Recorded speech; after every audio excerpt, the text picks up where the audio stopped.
I'm Veronica Dudo in Washington, D.C. Tonight on EWTN News Nightly, let's make a deal. The U.S. offers a new plan to pause the war with Iran, but is Tehran willing to negotiate? Moral line, a Texas bishop calls mass deportations a grave evil. We speak with him after a powerful vigil, his message to law enforcement.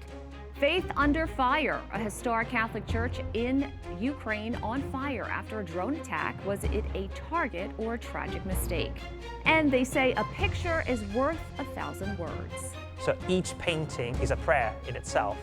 And that was also recognized by St. John Paul II. And he said, in the work of Angelico, art becomes prayer. EWTN News gained exclusive access to the convent of San Marco to learn more about the creator of one of the most famous depictions of the Annunciation. These stories and more tonight. From EWTN, the Global Catholic Network, this is EWTN News Nightly.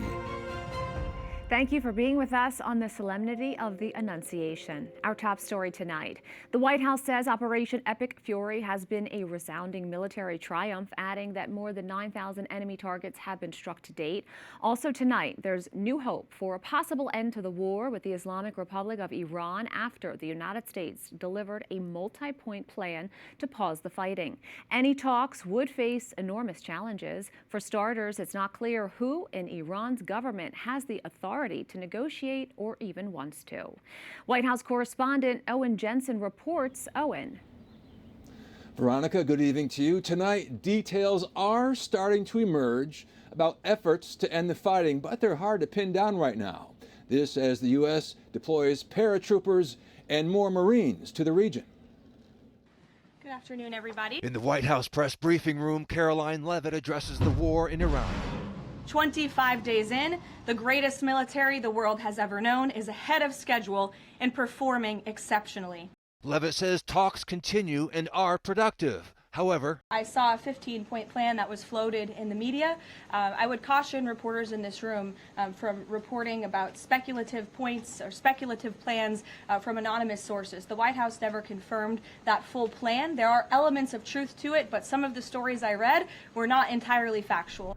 Pakistan, which has reportedly offered to host renewed negotiations between Washington and Tehran, says the proposed ceasefire plan addresses, among other things, sanctions relief, a rollback of Iran's nuclear program, and the reopening of the Strait of Hormuz. Meanwhile, more fighting. Iran launched attacks on Israel and Gulf Arab countries. And Iran's defiance came as Israel launched airstrikes on Tehran today. On Capitol Hill, House Speaker Mike Johnson said Operation Epic Fury is almost done. I think the mission that was very clearly defined in the beginning, the objectives have been met. We have to get the Strait of Hormuz straightened out, and we need our international partners to help with that because it's a giant project that involves everybody around the world at some level. So I'm optimistic that's going to happen. And just yesterday, President Donald Trump told reporters Iran's going to make a deal and that Iran just gave the U.S. a present. He says it's worth a tremendous amount of money, adding it's not nuclear related, but that it was oil and gas related, and it was a very nice thing they did. But what it showed me is that we're dealing with the right people. Because, you don't know, because the leadership was killed, all gone. Critical of the war, the Spanish Prime Minister says the conflict brought insecurity to Gulf countries that had been safe. What have the promoters of this illegal war achieved? In my opinion, this is what they have done. First, undermined international law, destabilized the Middle East, reignited conflicts in Iraq and Lebanon. And Iran issued its own counter-proposal plan, including stop killing its leaders, reparations, and sovereignty over the Strait of Hormuz. Veronica? I also understand there's an update on the summit in China. Yeah, that's right, Veronica. As you'll recall, it was supposed to take place, that summit, at the end of this month. Then the war delayed it about 5 to 6 weeks. Well, the press secretary came out today. She told reporters at the top of her briefing that summit in China, in Beijing, will now take place May 14th and May 15th. And then later this year, President Xi will travel here to the White House for another summit. Veronica, I'll send it back to you. White House correspondent Owen Jensen reporting tonight. Thanks, Owen. The shutdown of the Department of Homeland Security is now 40 days old. More than 120,000 TSA, FEMA, Coast Guard, and other security employees are working without pay. Senior DHS officials told lawmakers at a hearing the crisis is reaching a tipping point and is a growing national security threat. Is America more or less safe because of this government shutdown? We are really concerned about our security posture and what the long-term impacts of the shutdown is going to have on the workforce and our ability to carry out the mission. Mr. Anderson, is America more or less safe because of the shutdown? The threat environment is too dynamic, sir, to allow this shutdown to continue on. A TSA official told the committee the agency is reeling from shutdowns. This fiscal year, TSA has been shut down for 50% of the time, or 85 days. And if still shut down this Friday, we will have reached nearly $1 billion in missed paychecks. This level of disruption is unprecedented and unacceptable and significantly undermines the security of U.S. transportation systems. She added almost 500 agents have quit since the shutdown began, and it takes 4 to 6 months to train new agents. This is a dire situation. We are facing a potential perfect storm of severe staffing shortages and an influx of millions of passengers at our airports for the World Cup games in less than 80 days. And FEMA says it's in the same boat. With hurricane season approaching, each day of this shutdown increases the risk that a catastrophic disaster could occur while FEMA's capacity to respond and support recovery is diminished. The Vice Admiral of the Coast Guard said it will take a long time to catch up once the shutdown ends. It will take us about 2.5 days to recover from every day we are in a shutdown. If the shutdown ended today, we wouldn't catch up until July 3rd. The Coast Guard will continue to serve because that is what our people have sworn to do. But our crews should never question whether the nation they protect will stand behind them and their families. Most Democrats used their time to criticize ICE, which is at the heart of the shutdown dispute. ICE needs to act like every other law enforcement agency, with warrants, with badge numbers, with standards of conduct, and with accountability when those standards are broken. And we need laws to ensure that will happen, because otherwise it's not going to happen. A solution to the shutdown remains elusive. Republican leaders say the upcoming 2-week Easter break is in jeopardy unless DHS is funded. Minnesota officials are suing the Trump administration, demanding access to evidence from 3 fatal shootings involving federal officers. The lawsuits center on Operation Metro Surge, including the killings of Renee Good and Alex Preddy, which state leaders want to investigate independently. Officials claim the administration reneged on promises to cooperate. They are now asking a court to force the handover of what they're calling critical evidence. It's the latest escalation in a growing legal clash between Minnesota's Democratic leadership and the White House. Bishop Mark Seitz of the Diocese of El Paso recently released a pastoral letter describing the mass detention and deportations of immigrants as a, quote, grave moral evil. Last night, the bishop led a vigil in El Paso in support of immigrants demanding an end to deportations. Right now, we're honored to have Bishop Seitz join us on News Nightly. Thank you so much for coming onto the program today, Your Excellency. Can you tell us first about your vigil last night and the turnout? Well, it went really quite well, and I don't have an estimate of the numbers, but I can tell you that the square downtown in El Paso was full, and when we did the short march, there was a line that I couldn't see the end of. So it went well. Good spirit, and I hope an encouragement to a lot of our people. You released a letter last week. In it, you said you were blessed with many friendships with local law enforcement and immigration enforcement agents. Mm-hmm. Have you met with local ICE leadership or national directors to address your concerns? Yes, we meet on a regular basis. I met with the acting director of ICE in our region just 2 weeks ago, I believe. And we speak about the different issues that are of concern to the church. And she had an opportunity to tell us a little bit about the challenges that she's facing. Now, of course, there are bad actors who want to come into the United States, and as you just mentioned, the immigration laws are left up to Congress. Now, in your letter, you directly wrote to immigration law enforcement officers that no one should obey a, quote, immoral order, and you ask that they carefully discern the moral requirements of the gospel with integrity and honesty. Can you explain how they can do that, and does that ever involve ignoring orders? Well, no one should ever act against the dictates of a well-informed conscience. And we all have a responsibility to form our consciences according to the law of God. So this isn't saying anything that's new in Catholic teaching, nor in the code of different organizations such as our military. That's actually part of the code, that no soldier should follow an order if it is something calling them to do something that they consider immoral. So it's just reiterating basically what has always been the teaching both of the church and of our government. With many of the changes in policy that are coming our way, I do fear that people who work for border enforcement agencies are being put in a very difficult situation, and they need to be praying, they need to be studying, they need to be learning what their faith has to teach them, what the gospel has to teach them about the way that a person ought to be treated, the human dignity that needs to be respected, and so on. So we're just calling them to do that. Bishop Seitz, thank you. God bless you. A Los Angeles jury finds Meta and Google liable in a landmark social media addiction trial, awarding $3 million in damages to a 20-year-old woman.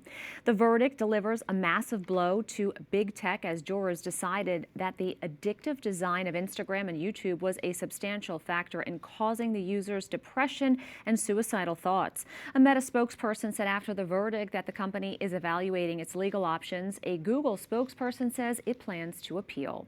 We have a lot more still to come on EWTN News Nightly. Faith under fire. A historic Catholic church in Ukraine caught in the crossfire, what it means for the faithful. And new developments in the arson attack on Jewish charity ambulances in London.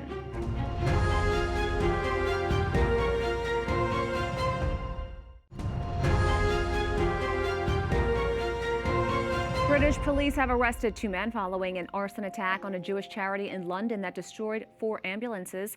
The fire, which broke out Monday in Golders Green, is being treated as an anti-Semitic hate crime. Commander Helen Flanagan called the arrest a breakthrough. While not labeled a terror attack, police are investigating online claims from a group with possible ties to Iran. Today marks a historic milestone as Dame Sarah Molele is formally installed as the first female Archbishop of Canterbury. A former cancer nurse and chief nursing officer, the 63-year-old now leads the Church of England and the 85 million strong global Anglican Communion. The ceremony, held on the Feast of the Annunciation, follows her 87-mile pilgrimage from London to Canterbury. She has pledged to tackle safeguarding failures and bridge deep divisions within the Church. Russia appears to be launching a new spring offensive in its war with Ukraine. This week, hundreds of drones have been launched as Russian forces tried to break through Ukraine's frontline defenses. At least 6 people have died and dozens of others have been injured, also sustaining damage. The 17th century Ukrainian Greek Catholic Church, St. Andrew's, located in the city of Lviv. Right now, we welcome to the program Stephen Moore, executive producer of Faith Under Siege, who is in Kyiv right now. Stephen, thank you so much for coming on today. First, can you tell us about St. Andrew's? How badly was it damaged, and were any faithful inside? No, I don't believe there were any casualties inside. It was fortunately empty at the time, but it's a 400-year-old church in the heart of Ukraine's Catholic region. The Lviv region, the Western Ukraine region, is actually more Catholic than many European countries. So I don't know if the church was a total loss, but it certainly has a lot of rebuilding to do. Now, of course, so much is happening. Do we know if the church was targeted or randomly hit? Oh, this happens a lot. The Russians are targeting churches. They've destroyed more than 700 churches so far in this during the full-scale invasion. They have targeted evangelical churches. They have targeted Orthodox churches even. And this is probably the most historic church that they have targeted so far. Now, of course, this is a soft target. Civilians are there. What does it mean for the Ukrainian faithful that such a historic sacred place has been so damaged? The Russian Orthodox Church is not a church like you and I would think of one. It is a working arm of the Kremlin, and the Patriarch Kirill, their version of a pope, has said, if you die fighting in Ukraine, all your sins will be washed away. So the Ukrainians are accustomed to this holy war being used against them. They're using faith, religion against the Ukrainians. Is there fear in Ukraine that the conflict in Iran could have negative effects on the Russian war against Ukraine? Well, there is a concern because, Russia is a gas station with an army. And if you cut off the gas station revenues, the army can't do much. And there was increasing success in getting rid of Putin's revenue stream through sanctions and other means. And now with the price of oil going up like the way it is, then that's more money that Putin can use against Ukrainians and to cause chaos all over the world, because we're in a global war right now. You can see shooting wars in Ukraine and in the Middle East, and China is backing all this. North Korea is waiting to go into South Korea. There's tens of thousands of North Korean troops fighting against Ukraine right now. So we're in a mess as a world right now. And the good news, though, about this invasion into Iran is that the Iranians have been supplying the Russians with drones, these Shahed drones, and it will limit their ability to cooperate with the Russians in the future. And if you look at some of the things that President Trump's doing, he's knocked off Russia's ally of Venezuela. He's knocked off Russia's ally of Syria, and now he's minimizing the threat of Iran, which was Russia's ally as well. So again, when we're looking at a global war, taking pieces off the board for the bad guys is a really positive thing in the long run. It's a really interesting point that you highlight there. Speaking about the conflict, we wanted to ask a little bit about the drone experts who recently left Ukraine to help Middle Eastern nations cope with attacks from Iran too. What do you think of the reasoning behind that decision? Right now, we're sending Patriot missiles at $3 million a piece to take out a $35,000 Shahed drone. And that's not sustainable. And the Ukrainians have figured out how to take these things down at a cost that is sustainable. So no one in the world right now is as good at drone warfare and anti-drone warfare as the Ukrainians. Stephen Moore, great to see you. Stay safe. Thank you so much. Always great to be with you. Up next on EWTN News Nightly, mark your calendars. A date has been set for the beatification of Venerable Fulton Sheen. Learn where and when it's set to take place. Plus, on the solemnity of the Annunciation, we take a look at one of its most famous depictions.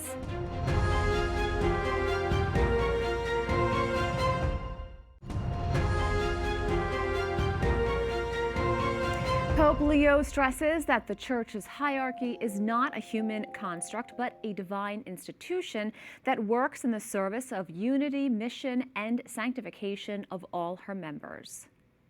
E coraggiosi missionari in ogni parte del mondo. At the weekly talk, the Holy Father continued his catechesis on the Second Vatican Council's document Lumen Gentium, which explains that the hierarchy of the Church is a fundamental aspect that accompanied the birth of the Church. Its purpose, the Pope said, is to perpetuate the mission given by Christ to the apostles until the end of time, which is to preserve the Master's salvific teaching and continue to sanctify, guide, and instruct the Church through their successors. The Vatican has announced that Venerable Archbishop Fulton Sheen will be beatified on September 24th this year. The ceremony will take place in St. Louis, Missouri, presided by Cardinal Luis Antonio Tagle, Revered as a talented preacher, Fulton Sheen is especially known for his TV evangelization, even winning an Emmy Award for his Life is Worth Living series, which still airs on EWTN. Pope Benedict declared him venerable in 2012, and Pope Francis approved a miracle attributed to him in 2019. Across the centuries, the Annunciation has been captured in countless forms of art, from music to sculptures and paintings, with some works more famous than others. EWTN Vatican correspondent Paula Flynn tells us about one of the most notable masterpieces. Fra Angelico's artwork has resonated throughout the centuries, but one of his paintings of the Annunciation stands out among all his work. It was finished in the early 1400s inside the convent of San Marco in Florence by the Dominican friar who Pope St. John Paul II beatified and later proclaimed as the universal patron of artists. I think he felt a sort of calling within the calling. He had an extraordinary natural ability for painting. The specific way in which Fra Angelico preached was through his paintings. So you can think of his paintings as sort of, homilies and figures and colors. The convent of San Marco housed Dominican friars for centuries. In each of the 44 cells, Fra Angelico painted scenes of scripture, but it is the fresco at the entrance of the dormitories, the moment of Mary's yes, that captures every visitor's gaze. You see that the garden at the forefront is very colorful and ordered. But if you look behind the wall, Fra Angelico depicted a forest which is really thick and full of disorder. So there is a sort of separation between the word of grace, of union with God, and Mary, of course, is the clear example of that, and the word of sin that lies behind this garden. Through subtle symbols, the artist wanted to describe Mary's role in the story of salvation. If you pay close attention to it, there's a small window that Fra Angelico depicted just behind Mary, and the window is open. It's like, even if she was conceived without sin, she felt pity and compassion for mankind, and she decided to cooperate in the work of grace. So she saw the misery of the forest and wanted to let God turn it into a garden again, just like the Garden of Eden. The Tuscan painter created several depictions of the Annunciation, including the famous one now displayed at the Prado Museum in Madrid. Fra Angelico arrived in Rome to work for Pope Nicholas V in the Niccolin Chapel, living at the convent of Santa Maria sopra Minerva. EWTN News gained exclusive access to the cloister, walking the very halls once frequented by Fra Angelico himself. We are standing in the cloister where Fra Angelico is buried, where he spent the last year of his life. What do we know about his life and legacy? Vasari, one of his great biographers, tells us that he never started a painting without praying first. So each painting is a prayer in itself. And that was also recognized by St. John Paul II. And he said, in the work of Fra Angelico, art becomes prayer. And one of the mottos of Fra Angelico was, "Chi fa cose di Cristo, con Cristo deve stare sempre." Those who make the work of Christ shall always be with Christ. In Rome, Paula Flynn for EWTN News Nightly. This Friday marks the 10th anniversary of the passing of EWTN foundress Mother Angelica. Every day this week, we've been bringing you reflections on Mother Angelica and her impact on viewers across the globe. Today, we are happy to welcome Colin Donovan, EWTN Vice President of Theology. Colin, thank you so much for coming on today. Can you share with us one of your favorite memories of Mother Angelica?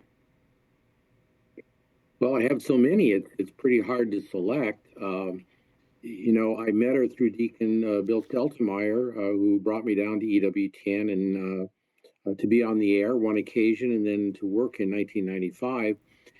And, everybody, I think, is struck by the workings of divine providence in her, that her generosity with God in terms of giving her life to the mission of evangelization was always met by God. And I think that's one thing that was very remarkable, and you'll hear all kinds of stories of that.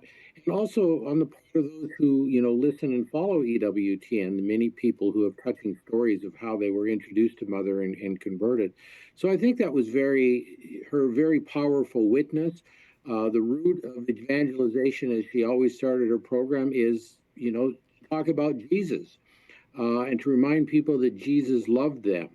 And she was always doing that on her live program to encourage people to love, to have hope and trust and confidence, as they walk through the brambles of this world, sort of like Fra Angelica in his depiction of the Annunciation. You see that in the background.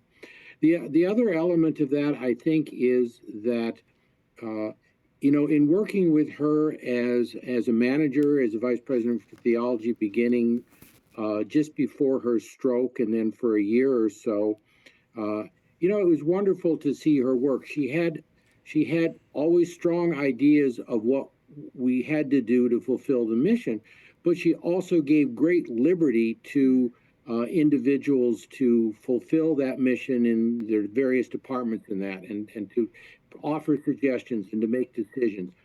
And I think that's what God does with all of us, really, is that he gives us through his providence positions in which we can help others, whether it's through evangelization or works of charity or in the family life or business life or whatever.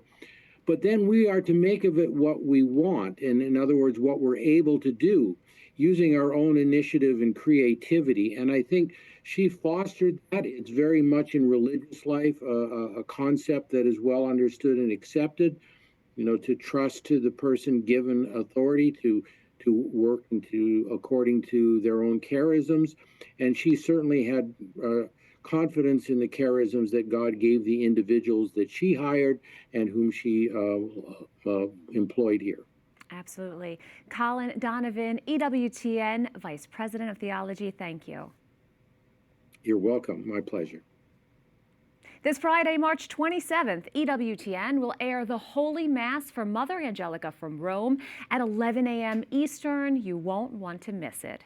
We thank you for watching tonight. Remember, you can follow us on social media, Facebook, X, YouTube, and Instagram at EWTN News Nightly. I'm Veronica Dudo. Good night and God bless.